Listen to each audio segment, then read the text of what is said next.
commanded his first battle at Toulon, all his drummers were killed. Hail came to the rescue and turned the tide of battle for the French.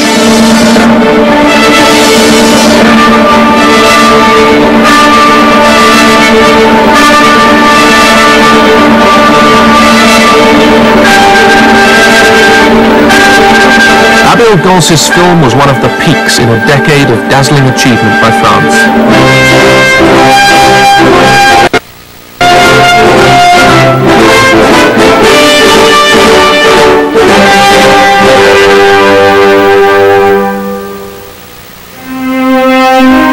But Gance had known war at first hand. He knew that every victory is paid for at great cost.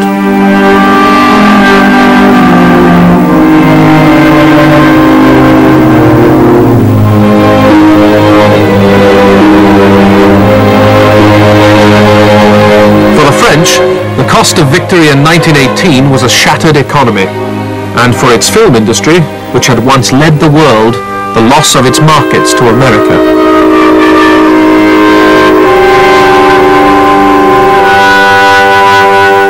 But this had been the war to end war.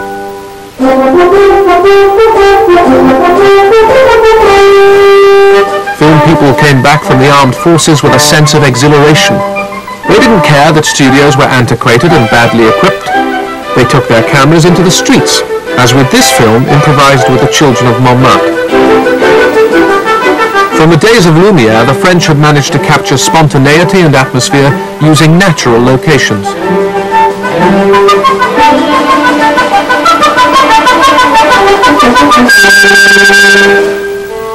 Rural France had always attracted filmmakers, never more so than now. Members of a new movement regarded themselves as animated impressionists. They were led by theatre director André Antoine. Well over 60, he lamented that he wasn't a younger man. He felt cinema should now be a liberating force, freeing artists from the constrictions of theatre and studio and bringing audiences the look and feel of real life.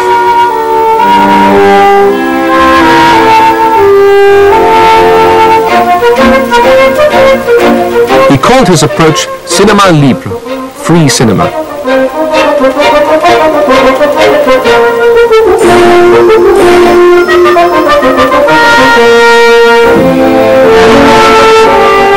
Antoine's films had a remarkable documentary quality, but they were not popular. His last film about barge life was never released. Such films needed a touch of romance to draw the crowds. Jean Epstein made such a film featuring Blanche Montel. Ça s'appelait La Belle Nivernaise, et quand on m'avait engagé, naïvement, j'avais peut-être cru que c'était moi la Belle Nivernaise, pas du tout, c'était le bateau. Bien vieux. Shot on the Seine between Paris and Rouen, La Belle Nivernaise was an inspiration for Jean Vigo's famous La Talente, made 10 years later.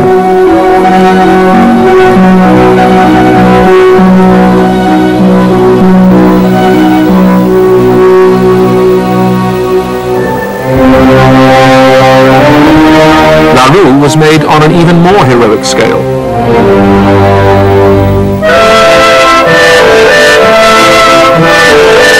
Director Abel Gance chose to shoot the film almost entirely on location. Yet it was notable for the kind of fluid camera work that could usually only be achieved in a studio. Gance built his sets among the marshalling yards of the Gare Saint-Roch near Nice. Gance was a cinematic poet. To him, the cinema was both art and religion. With his chief cameraman, Léonce-Henri Bureau, he felt no challenge should be beyond him, and surmounted them using simple, though potentially dangerous, means.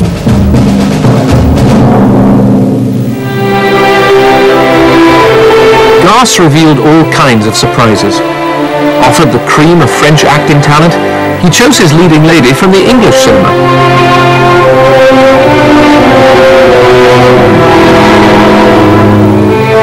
Ivy Close was a celebrated beauty, the wife of a famous photographer and the mother of future director Ronald Neame. She played Norma, a girl orphaned in a crash who is brought up thinking Ellie is her brother. But she falls in love with him, while Sisyphe, her stepfather, is obsessed with her.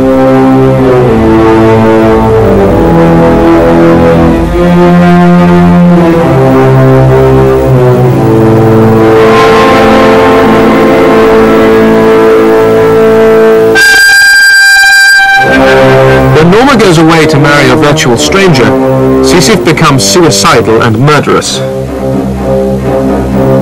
He decides to crash his engine, to kill both the things he loves.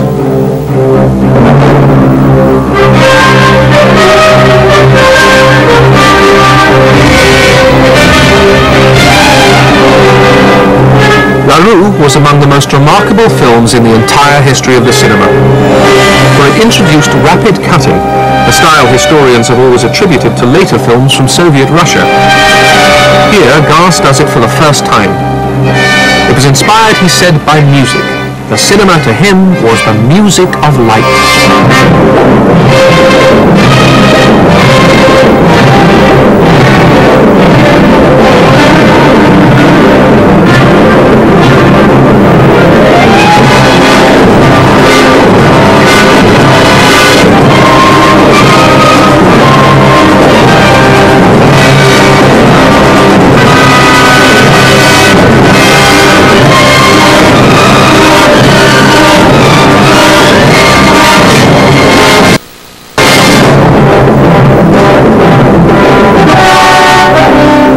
Quoted Victor Hugo, "Creation is a great wheel which does not move without crushing someone." Which is how financier Charles Pathé must have felt as the film went far over budget, and he argued and pleaded with Gars, but he realized that Gars was in trouble. His beloved fiancée, Ida Danis, had fallen ill with tuberculosis, often incurable in those days. Qui font que la Roue a obéi à sa maladie et que, parti en somme de Paris, j'ai dû aller à Chamonix, j'ai dû aller ensuite dans les Landes, j'ai dû ensuite revenir à nouveau à Saint-Gervais, j'ai dû à nouveau repartir pour Paris. Enfin, je me suis déplacé autant que son état a nécessité. Ce n'était pas la Roue qui m'obligeait à le faire, c'était son état.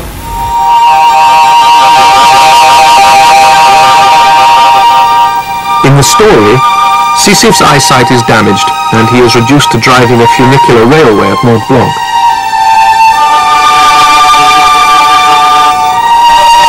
The actor playing Sisyphe, Séverin Mas, was also incurably ill. The experience was traumatic for Gars as his lover's life ebbed away. Elle a commencé à être malade le jour où j'ai commencé l'écriture et elle est morte le jour où j'ai terminé. Gars was too grief-stricken to complete the film, so he seized the chance of a trip to New York to get away from himself, as he put it. He attended a gala showing of his pacifist epic J'accuse. The film might never have been shown in America, but he met D.W. Griffith, who ensured distribution through United Artists. Gars returned to France, bursting with ideas, and transformed the film, which he planned to show in episodes. La Roue, 3 years in the making and 3 times longer than planned, opened at the Gaumont Palace in December 1922. Public attendance was beyond Gars's wildest dreams. There had never been a screening like it in Europe. Les gens s'impatientaient, les taxis, les voitures klaxonnaient, c'était vraiment noir de monde. Et comme les portes ne s'ouvraient pas, la foule a poussé les portes avec le final du film. Il y a eu un tel enthousiasme dans la salle, et donc c'est arrivé au milieu de la piste. Il a passé le mégaphone à un régisseur qui a dit « Monsieur Gon, c'est très ému, on ne peut pas vous parler. Il propose qu'on bisse la dernière bobine. » Ça a été vraiment un très très grand moment du cinéma. Now completely blind, Sisyphe awaits death in his lonely cabin.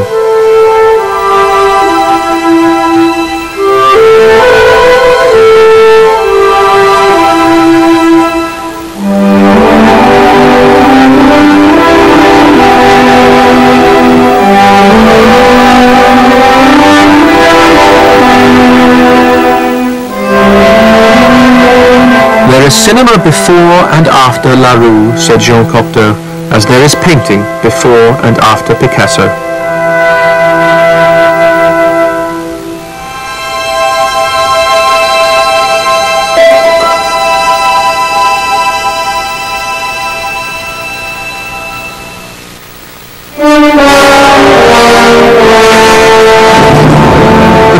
Tradition of films shown over several weeks. The backers of Les Miserables, however, wanted the story reduced to a single film, but the director held out for a version of several episodes. Using locations, Henri Frescoeur was able to set the story in the places indicated by Victor Hugo. Montreuil-sur-Mer looked exactly as it had when Hugo visited the town in 1837. Frescoeur subordinated everything to the story. But 4 months into production, the death of the German backer forced him to leave the convents and gardens of old France and stage the rest as best he could. While the sewers of Paris looked alarmingly authentic, the scenes of the Paris insurrection staged in the studio seemed artificial by comparison.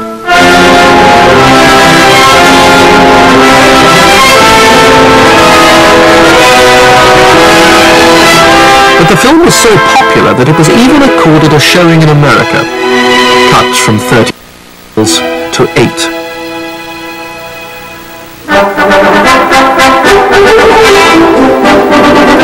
Serials were the most popular films made in France. They acted as a bulwark against the onrush of American films by giving exhibitors a guaranteed audience for 8 to 12 weeks at a time.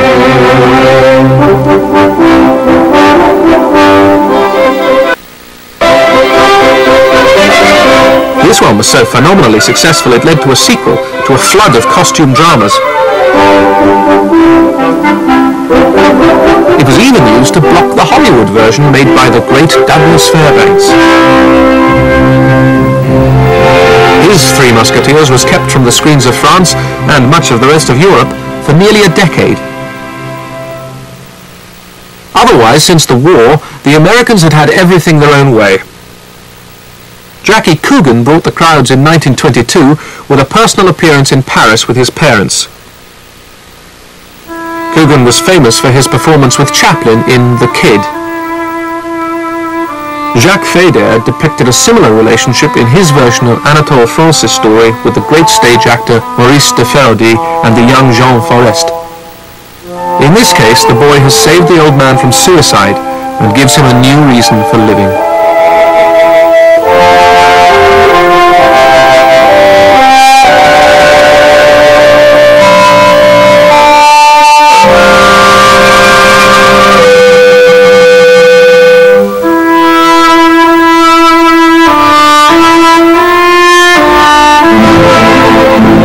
Is a vegetable seller in Paris, and it was these scenes, shot at Les Halles, which particularly captivated the Americans. D.W. Griffith declared, "I have seen a film which for me precisely symbolizes Paris." The French industry did not depend on stars in the American sense. The nearest equivalent was the Spanish actress Raquel Nair. She already had a huge following as a singer. La Violette, her most famous song, led to her being cast as a flower seller who steals from a lady later to become the Empress of France.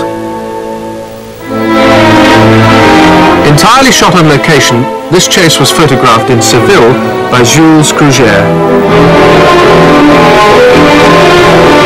The film was directed by Henri Roussel. It was a story of urban terrorism. Violetta's brother is an anarchist intent on blowing up the Empress's carriage. Violetta, who has become a close friend of the Empress, discovers the plan and decides to sacrifice herself, disguised as the Empress.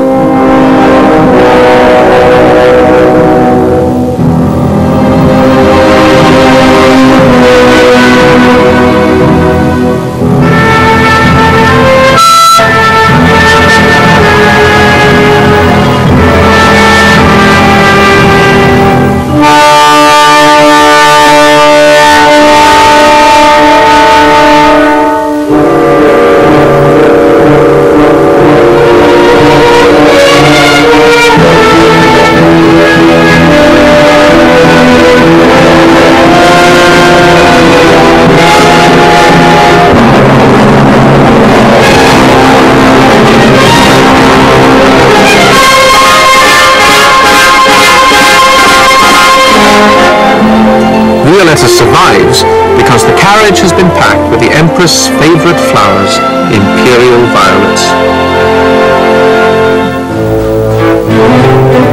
Now that the French film industry had recovered from the war, it was competing with Germany as the leader of Europe. The number of French films was rising every year. Through co-productions with other European countries, it was hoped to challenge the dominance of America. Enthusiasm had been there from the beginning, but now the French studios worked to such a high standard that filmmakers flocked to them from all over Europe.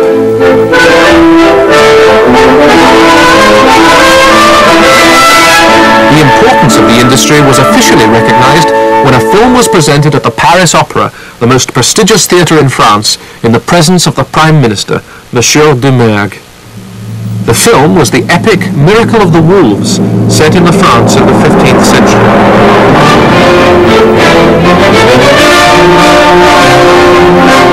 Reflecting this new esteem, a company was formed specially to produce great historical films. The Miracle of the Wolves was staged at Carcassonne, a restored medieval fortified town in the south of France. Owing much to Griffith's intolerance, it outstripped most other epics for sheer scale and daring. Director Raymond Bernard pioneered the use of handheld cameras.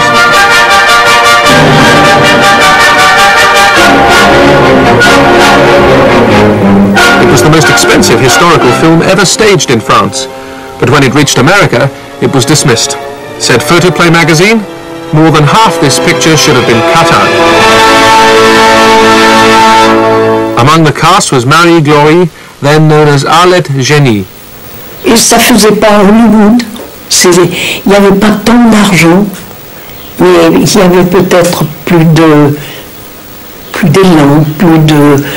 moins de technique et peut-être plus de beauté naturelle.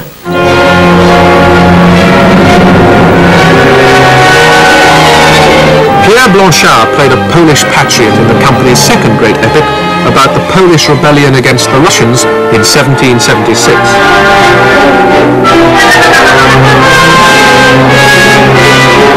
Sophie Varoska, Edith Jeanne, hears the noise of battle and realizes her compatriots are being defeated.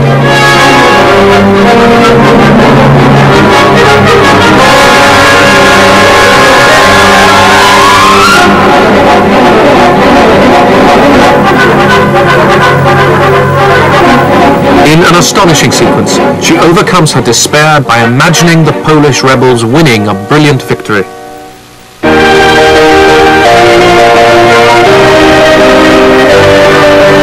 The close collaboration of composer Henri Rabault and director Raymond Bernard was a major part of the film's success. Another Russian invasion was welcomed by the French. Culturally, there had long been an affinity between the two countries. A film unit on a Paris rooftop consists of white Russian émigrés.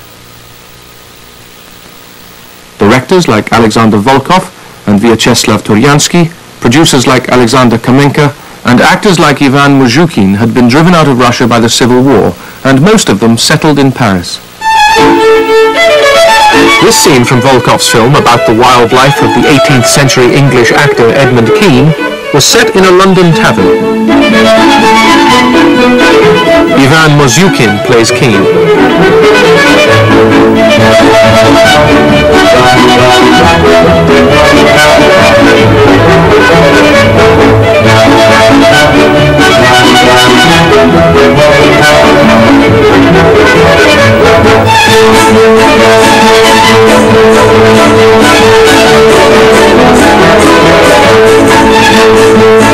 The White Russians adopted Garcia's rapid cutting with the enthusiasm that would soon be shown by the Red Russians.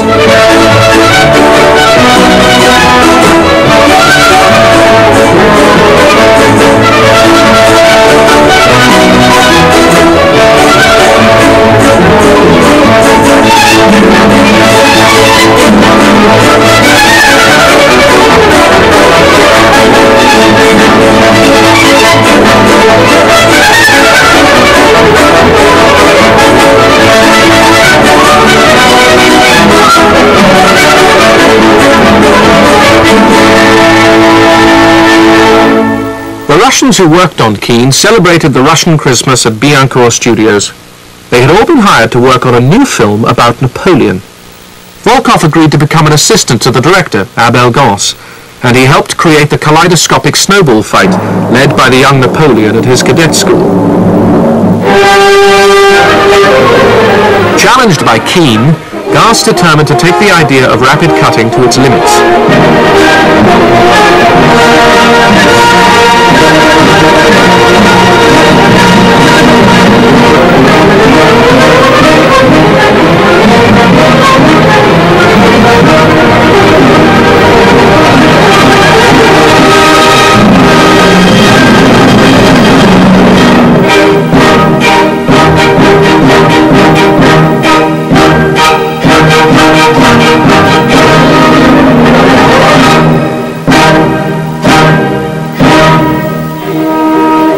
The snowball fight was shot by Jules Tourgère, equipped with debris camera mounted on his chest. The audience to participate in the action, to feel itself punched on the nose.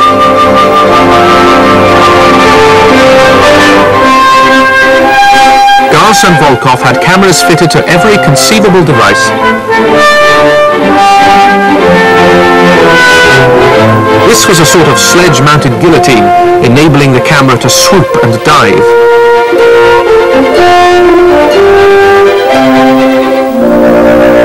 Long before camera motors became standard, they had a camera which could pan automatically through 360 degrees.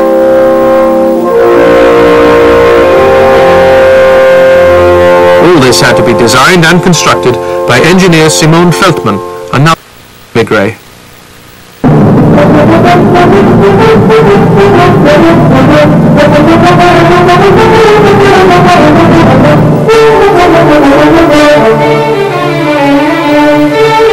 Taking his company to Corsica, Gance wanted an epic chase which would outclass any western, to carry the spectator into the pursuit.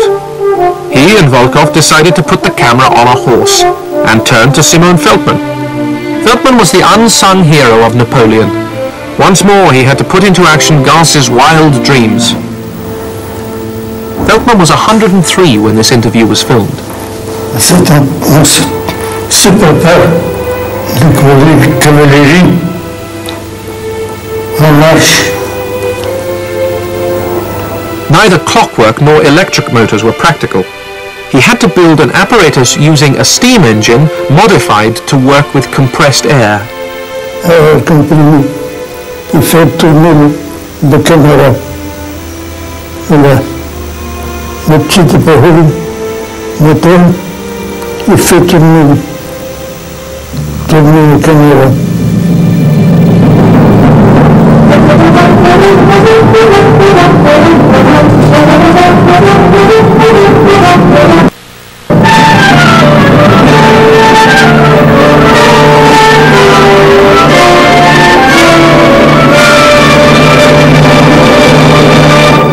Perhaps the greatest challenge was to find an actor with charisma enough to play Napoleon. Gance tested scores of people, including Ivan Moshoukine, René Fauchois, and Harry Krimer. An old friend was Albert Dieudonné, but Gance thought he was too old. One night Dieudonné put on uniform and went to Fontainebleau, where Gance was staying. He got the part at once. Fontainebleau had been Napoleon's palace. Dieudonné also visited a night watchman who claimed to see the emperor regularly. Alors je suis arrivé, j'ai ouvert la porte brusquement, j'étais naturellement en uniforme, et je lui ai dit, eh bien Matin, alors on dort quand on est de garde? Alors ce malheureux s'est réveillé, il était ahuri, il s'est frotté les yeux, il me regardait, n'est-ce pas, et puis je suis parti. Et le lendemain, il a dit à Despardès, eh bien vous savez, monsieur le conservateur, je ne vous mens pas. Hier, je l'ai vraiment vu, Napoléon. Avant, je plaisantais un petit peu. Je vous disais ça pour vous faire rire, mais cette fois-ci, je l'ai vu.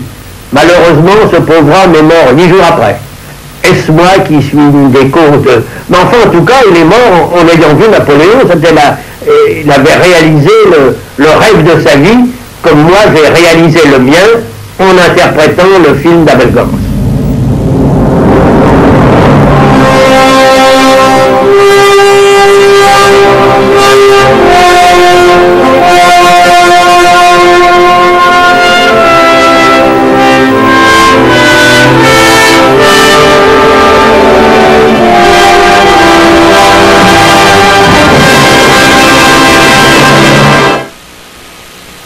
The studios at Billancourt, built on the profits of the Three Musketeers, had come on the market. Gance bought them, and in order to stage one of the most spectacular sequences ever shot in a studio, he had them specially equipped. The Battle of Toulon had taken place in a torrential rainstorm at night, and Gance had decided the only way to do it was to shoot in controlled conditions with rain provided by the local fire brigade. But when an accidental explosion occurred, Gance took the full blast.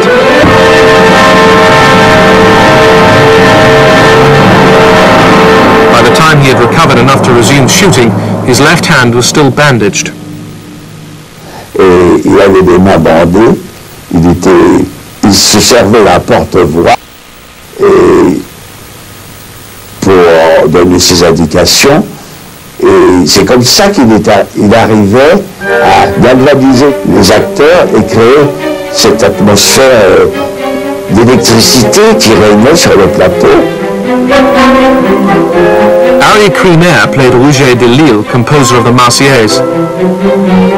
Pour bien gagner, ça devait aussi l'aider magnifiquement.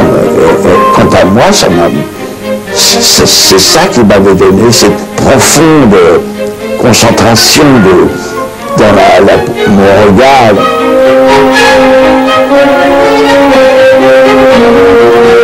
The part of Danton was played by the Russian singer Alexander Kubitsky. Pour les acteurs, c'était extraordinaire parce qu'ils avaient un support qui régnait dans le plateau. C'était plus des figurants, ils participaient.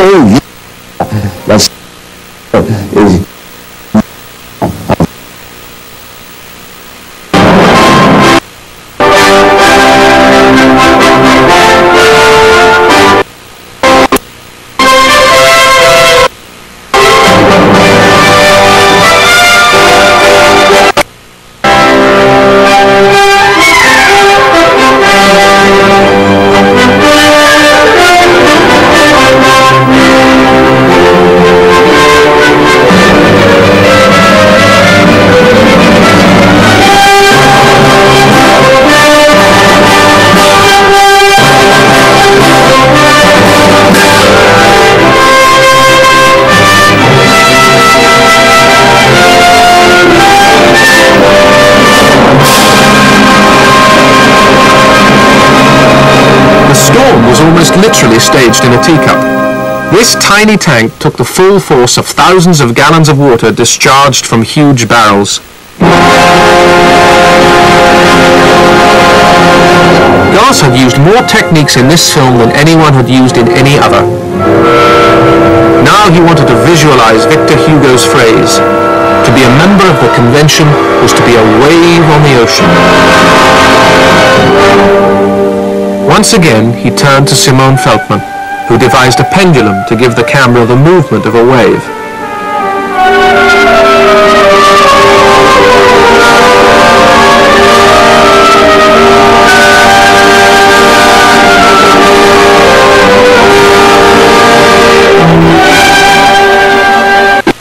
It was not enough for Gance. Je sentais dans certaines scènes que je manquais d'espace. Et que je n'avais pas, que l'image était trop petite pour moi. Même une grande image. Et c'est un jour, il dit qu'il m'est venu l'idée d'étendre. Et comme je ne savais pas comment l'étendre, il dit, mais si je mets un appareil qui prend ce champ-là, un appareil qui prend ce champ devant moi, et un troisième qui prend ce... J'aurai un énorme panorama. Il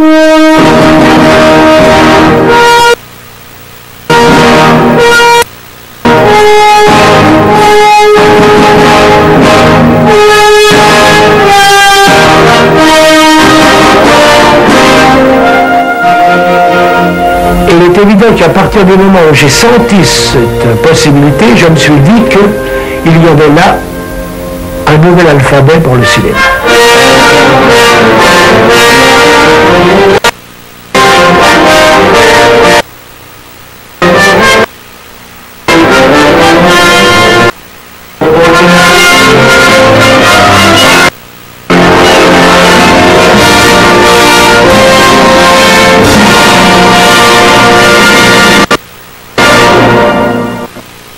Glass's system of 3 cameras mounted on top of each other was too cumbersome.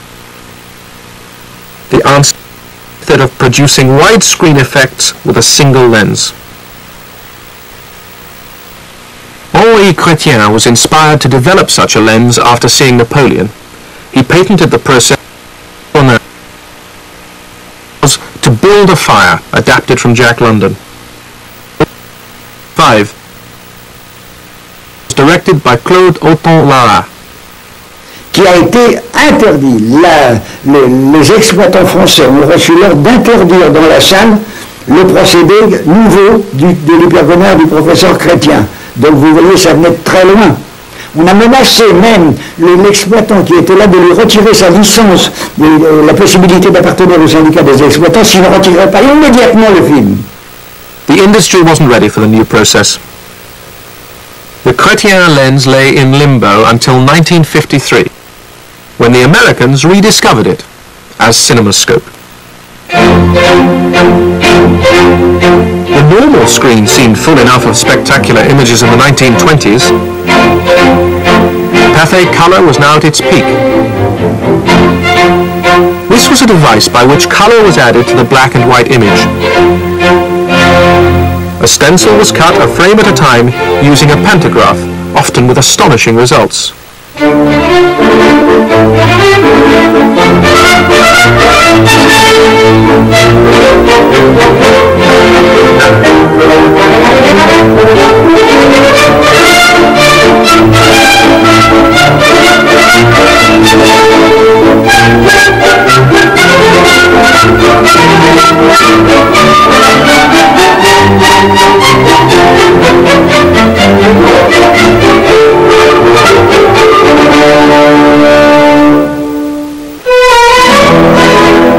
Jean Renoir's adaptation of Zola was partly made in Berlin. By the mid-1920s, French and German co-productions were becoming more and more frequent.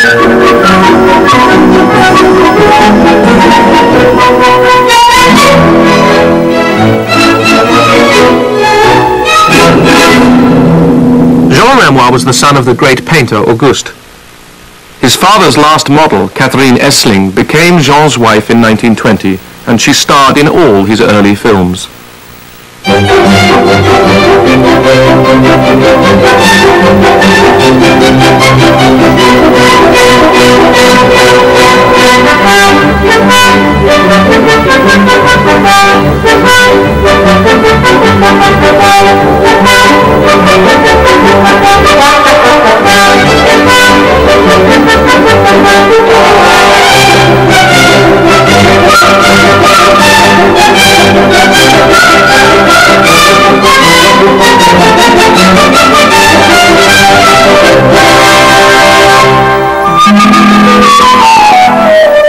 Like Renoir, René Clair was one of the new young filmmakers. His film gently and affectionately mocks the bourgeois Parisians of the turn of the century.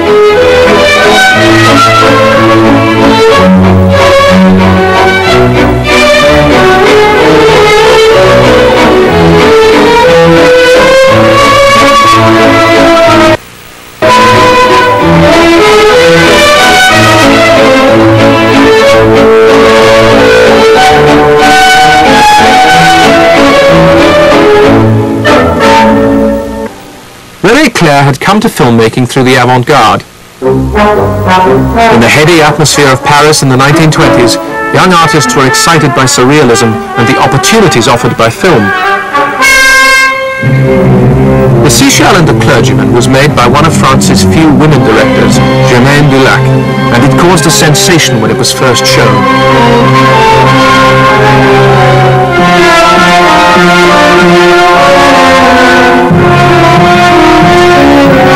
But only one art cinema served as an outlet for films like this by Man Ray.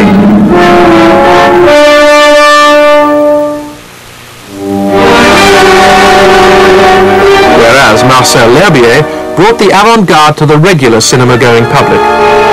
Marcel L'Herbier was the aristocrat of the avant-garde. He was concerned with design and employed artists like Fernand Léger, Cavalcanti, Hortense Lara, and the architect Mallet Stevens. As a director, he was thought to be coldly intellectual, but his experiments were influential, even if audiences often disliked them. Il avait l'œil, il réglait beaucoup ses lumières lui-même. Oui, je crois vraiment que c'était, avant tout, avant de faire jouer ses acteurs, je pense que c'était un merveilleux photographe. Merveilleux. Le cas L'Herbier sur un plateau, c'était très curieux, parce que c'était le gentleman, tiré à 4 épingles, traversant des plâtres sans avoir le moindre fausselier. On ne comprenait pas pourquoi.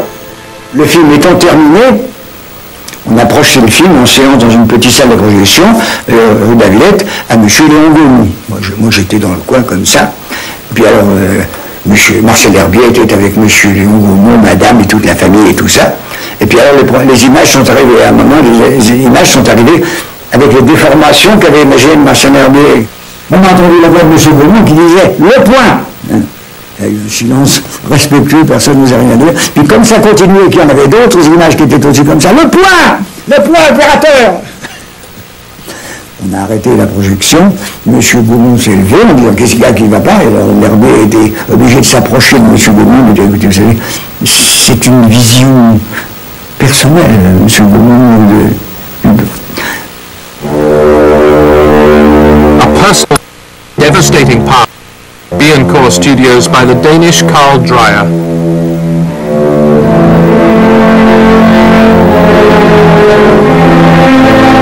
In this torture sequence there is no violence. Everything works by suggestion to compel Joan to submit. Joan was played by René Falconetti.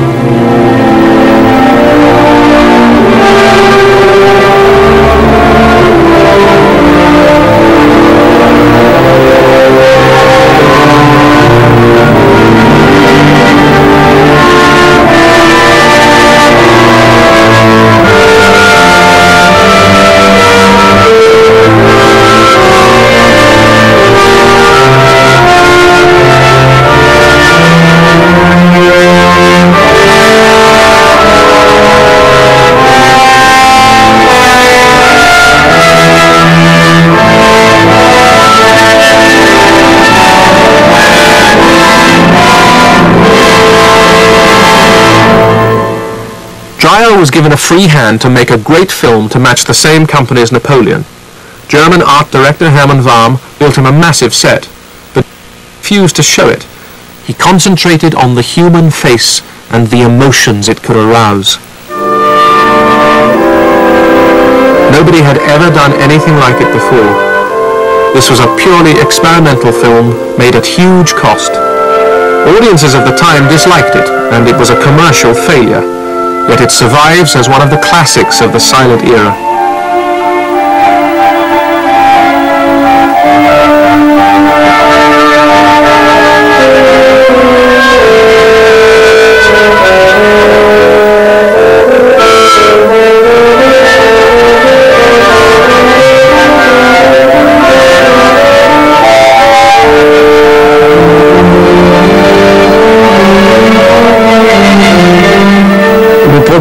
Effrayé par le premier montage de ce film, on ne voyait que des gros plans, alors que des plans d'ensemble existaient. À l'insu de Dreyer, a fait monter une version avec plans d'ensemble, plans moyens, gros plans, etc. Quand Dreyer a appris ça, il est entré dans une colère noire. Et en définitive, cette version du producteur n'est jamais sortie. Heureusement d'ailleurs.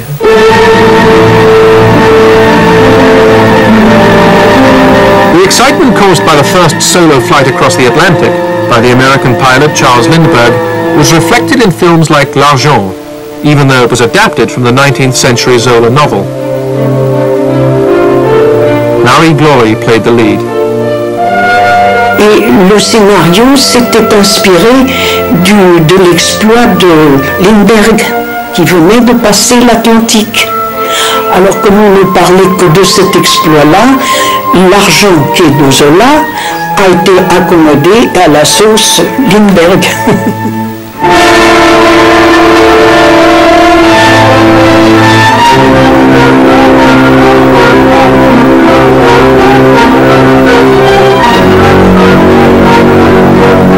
Marcel L'Herbier took the techniques of Napoleon and adapted them to a modern story set in the French Stock Exchange.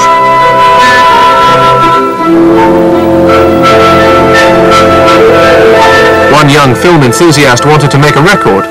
Et moi, avec le culot de mes 20 ans, j'ai dit à L'Herbier, et pourquoi je ne ferais pas un film sur votre film? Il dit, ça veut dire quoi? Je dis, ça veut dire que vous me donnez une caméra, et cette caméra va vous regarder travailler, et comme ça, on verra comment se fait un film. C'était la toute première fois qu'on faisait ça. L'Herbier, qui était très avide de publicité, il ne faut pas se dissimuler, L'Herbier me dit, d'accord.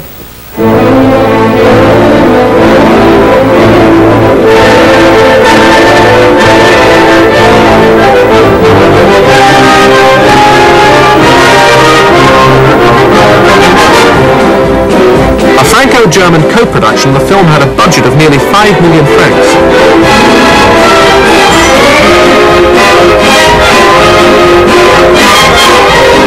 Jules Cougère had more sophisticated equipment, and many felt the technique of film could be taken no further.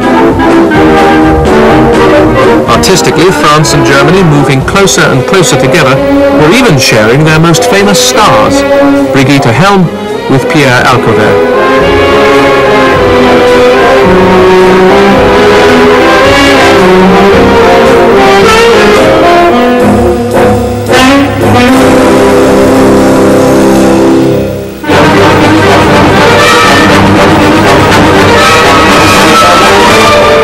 The German actress Dita Parlo plays a French girl arriving in Paris for the first time. Au Bonheur des Dames was another film which updated Zola and was equally inventive in cinematic terms, but it was overshadowed by the arrival of sound.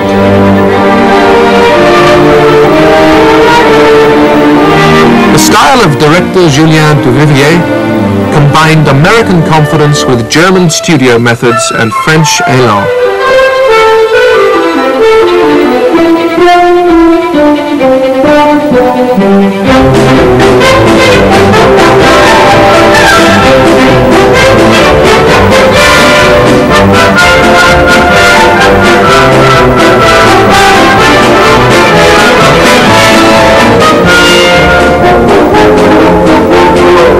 Despite the depression and the arrival of talkies across the Atlantic, the French film industry was buoyant.